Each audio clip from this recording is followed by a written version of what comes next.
Hello students, welcome to science class. In this video we'll start new lesson, chapter 8, wind, storms and cyclones. So students, Orissa was hit by the cyclone with wind speed of 200 km per hour. Then cyclone smashed 45,000 houses, making 7 lakh people homeless. This type of news we heard. Now thousands of people lost their lives, property worth crores of rupees was destroyed. Then cyclone affect agriculture, transport, communication, electricity. But what are cyclones? How are they formed? Why are they so destructive? So in this chapter, we shall seek answers to some of these questions. So let's begin. First, air pressure. So, first of all, air exerts pressure on all objects and in all directions also. So, the pressure exerted by air is called air pressure. First of all, what is air pressure?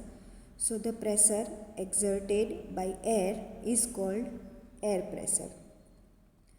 A difference in air pressure at low places on the surface of the earth causes air to move, and moving air is called wind. So remember that the moving air is called wind. Now air pressure. So atmospheric pressure is the force per unit area exerted on a surface by the weight of air above that surface in the atmosphere of Earth, or we can say that of another planet.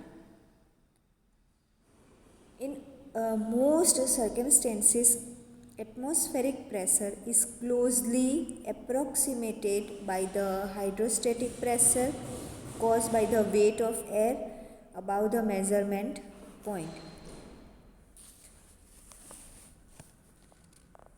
So for that I am telling you one activity. For this you need to boil water. So take a tin can with a lid, fill it approximately half with water. Now heat can on a candle flame till the water boils. Now let the water boil for a few minutes. After that blow out the candle. Now immediately put the lid tightly on the can. Now put the can carefully in a shallow metallic vessel or a wash basin. Now pour fresh water over the can. What will happen? If you cannot get a tin can, take a soft plastic bottle also. Now fill it with hot water. Empty the bottle and immediately cap tightly. What will happen? After that, place the bottle under running water. Then if you are in a boat, is it easier to row it if there is wind coming from behind you? Do you find it difficult to ride bicycle against the direction of the wind? You know that we have to fill air into the bicycle tube to keep it tight. Also you know that a bicycle tube overfilled with air may burst. What is the air doing inside the tube? So all these experiences show that the air exerts pressure. It is due to this pressure that the leaves of trees, banners or flag flutter when the wind is blowing. So you can list this type of experiences which show that the air has pressure. See now, air exerts pressure. So for this, take a meter stick and lay it on a table. Unfold a full page of a newspaper and lay it flat over the meter stick. Now push down on the other end of the meter stick. What happens? So the air above the paper pushes on it. This pressure is what makes the air lay flat on a table. It's being pushed down even though they are too tiny to see. All the molecules of air in the atmosphere above your head weighs something, and the combined weight of these molecules causes pressure pressing down on your body. So this means that the mass of the air above the square meter section of your body is 1000 kg or a ton. So this way air exert pressure. Now you know the difference between in air pressure. So air pressure varies from one place to another. And remember one more thing, air pressure varies from one place to another. Air always flow from a region of high pressure to a region of low pressure. This is very important. So the difference in pressure is due to uneven heating between the equator and the poles, and uneven heating of land and water. So two types of uneven heating. And high speed wind also accompanied by reduced air pressure. So that is also very important. See, now we'll see about wind. First, what is wind? That I told you that a difference in air pressure at two places on the surface of earth causes air to move, and moving air is called wind.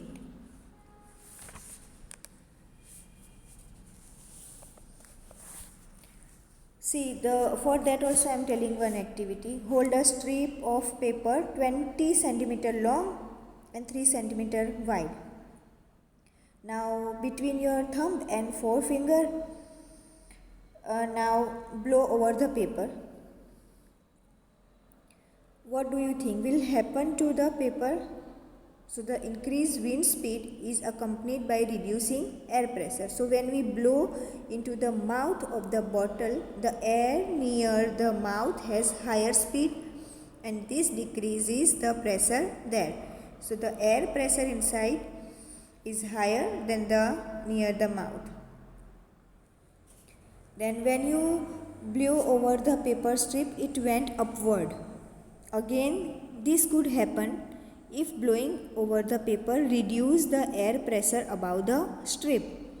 So we see that the increased wind speed is indeed accompanied by a reduced air pressure. Again, increased wind speed is indeed accompanied by a reduced air pressure. See this. Because of that warmth of the sun, the land which warm the air, now warm air less dense, then rises upper side, that air is cooled. Now cold air dense skins, now again wind comes and that cold air becomes hot air, and again it rises. And one more thing that you already know, that when air moves it is called wind, and air moves from the region where the air pressure is high to the region where the pressure is low. So the greater the difference in pressure, the faster the air moves. Again, air moves from the region where the air pressure is high to the region where the pressure is low. So the greater the difference in pressure, the faster the air moves. But how are the pressure differences created in nature? So again that many activities are there for air exert pressure. So also it is important to remember that on heating the air expands and occupies more space. When the same thing occupies more space, it becomes lighter. So the warm air is lighter than the cold air. Again, when the same thing accompanied by more space, it becomes lighter, and the warm air is therefore lighter than the cold air. So that is the reason that the smoke goes up.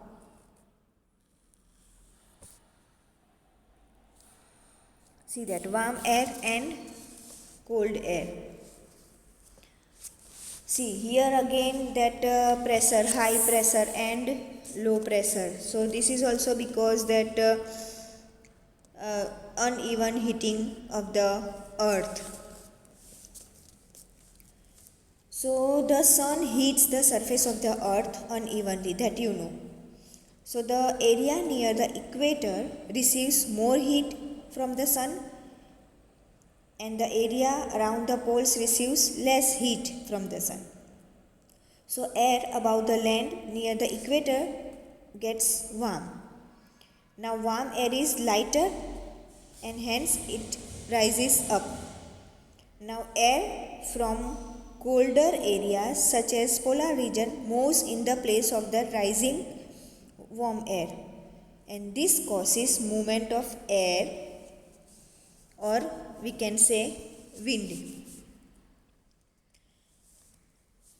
So this is also you might have learned in geography also. So equator gets maximum heat from the sun, and the air in this region gets warm, and the warm air rises, and the cooler air from the region, it means we can say that cold region moves in. So these winds blow from the north and the south towards the equator at the poles.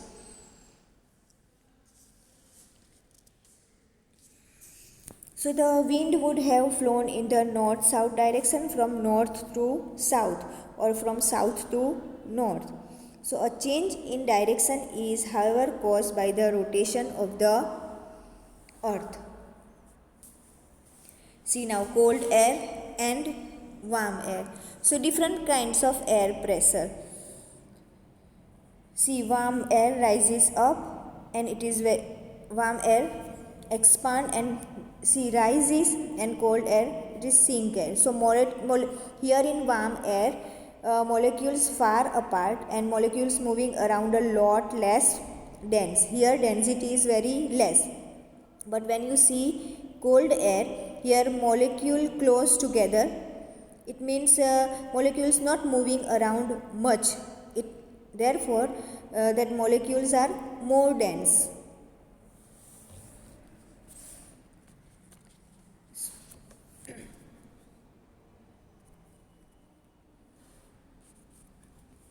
So it means that uneven heating between the equator and poles, and uneven heating of land and water also we can say. So in summer, land closer to the equator warms up more quickly as compared to the sea.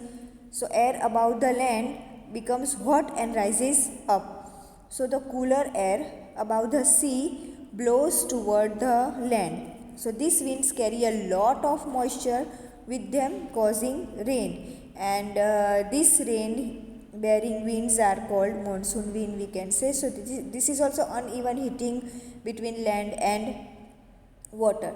So in winter again the land is cooler than the sea. So hence the direction of wind is again reversed, and it blows from land toward the sea. So the monsoon winds carry water and it rains. So students, this lesson will not come in your term 2 exam. It means will not going to ask this lesson in your term 2 exam. It means we will not assess this lesson in term 2 exam. So here just for study only I explain this lesson. So go through the video for better understanding. We'll meet you soon. Thank you.